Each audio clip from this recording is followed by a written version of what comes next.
everybody. Once you're all done with your second waxing, so remember what that means again is that you wax it the first time, that's why you have all these white lines, and then you go in and you wax another area that already has dye on there to set that dye, and then you put more dye in right next to it or around that area, because it gives us this really nice look of kind of like a two-toned feel on there that makes a big difference in your design and kind of gets you that A- that you're probably shooting for. So this isn't mine, this is a student's.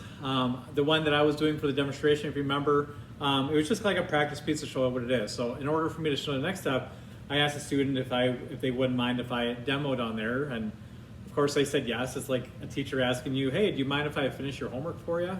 Of course you're probably gonna not say no to that. So we got this up, so I'm gonna show you how to do this, and then you kind of do it on your own.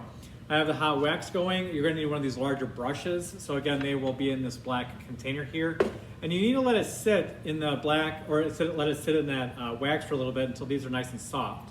And then I'll show you the technique. So I'm setting it right inside that bin where the wax is at, so that crock pot. Pull it over so you can see a little better. Pushing down on it a little bit, it's still really hard, but it is softening up. And what we're going to do is, like I said before, is like at some point the entire thing will be covered in wax. So we're going to be going over this entire project. Okay, I think it's almost ready. It's nice and soft. Okay. This time I don't have to worry about having any kind of a fabric thing to catch it. I'll just be able to kind of start putting on right away. Let me start in this corner. It doesn't matter where you start. What does matter is how slow you go, and that's important. I'm gonna bring this over. I'm gonna set this down, and I'm slowly going across the entire thing. Now I'm paying attention to the area that's having the new layer of wax, because at some point, it's gonna start turning a little bit of white.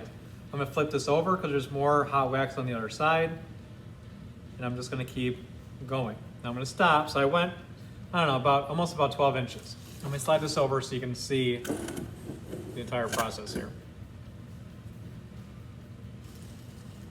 Okay, have that going. Start here again. Notice I'm not going super fast with it. People will ruin their project by going way too fast. And the moment you start seeing that it's getting white, you need to kind of stop. Now you might say, well, it's getting white in this area because it's going on top of our thing that's already waxed, so that's okay.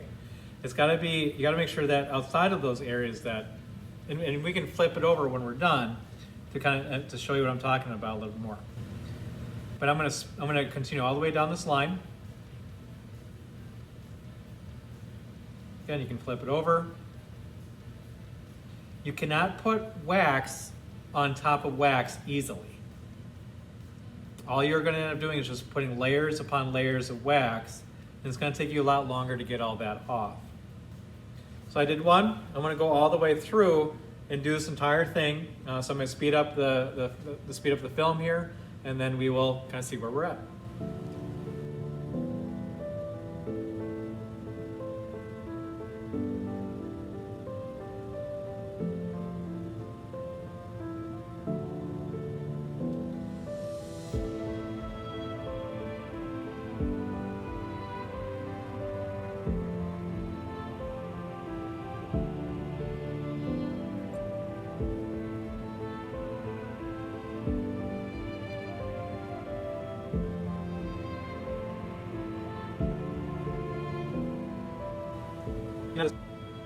Okay, now I have this all done. So if you was watching, I was going layer by layer. I try to overlap maybe like a 1/4 inch or a 1/2 inch. That's why they have those white streaks in there. If I have an area, and I don't know this piece super well, if I had known that this entire thing was wax, I could just skip over that, because you don't have to put wax on top of wax. It's a waste of wax. So now I'm going to check it. So I'm going to flip this over, and you're always going to see some lines. And where you end up seeing the lines, are a lot of times, like if I can zoom in right here, you can see that, it's real dark here, it's real light there. So that's a spot that if I don't pour more wax on there, it is going to turn black because I want to soak this in a vat of black dye. So I'm going to grab my brush. I'm keeping this up. I'm just setting it there. I'm not brushing, and I'm just letting it fill in. Now I can see other areas like this where it's kind of more of a streak. Same thing, is it's not about going back and forth. It's just about putting hot wax on an area, and it'll heal it right up. So I'm going to go around and grab a few more that I'm noticing. Okay, so I have all the spots that I was most concerned about. Now I'm going to flip this over, and I take it back. All the staples are on this side here. So again, I'm going to zoom in. We want to get rid of this staple right here. So what you do is you just kind of put your fingers on one side, or if it was on the other side, I'd put my thumbs down, and you just grab the fabric around there, and you just kind of lift up and over. You know, and usually it just kind of breaks right off. If I come over on this side, thumbs down, grab around where the staple's at, and just pull up with it. Now this one, the staple did get loose, so one of the ends are sticking up. A lot of times you can just kind of pick it off like that, or in the back room you can grab one of our needle nose pliers and kind of pull them off. So I'm going to get the rest of these off. Okay,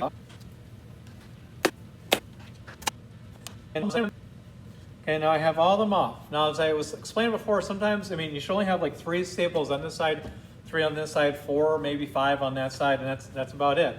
But if you didn't listen to me, you have a line of silver going across here. You're probably doing that instead of watching the rest of this video right now. Now, I have everything. It's still not coming off because the wax sticks to the frame. So I'm just going to flip this over, grab this corner, and then you can just start. You don't have to be like super careful with it. You don't want to rip your fabric either. But you just start peeling it all off.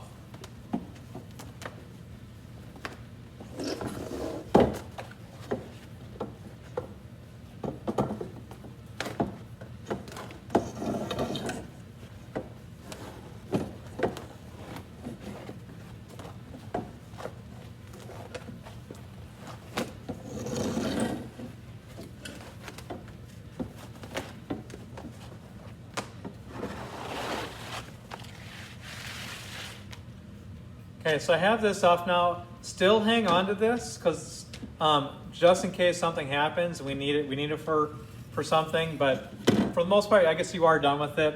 So I take it back. You don't need this anymore. You know, because if something goes wrong, you're not going to be able to fix it. So I have this all set. Now I like to wait and let this sit for a day because I want to make sure that this is nice and cooled down, and so you'll get a nice crackle effect. So get this part done, and then we'll let this dry, and we'll do the next demonstration. So good luck on this. Let me know if you have any questions. Thanks.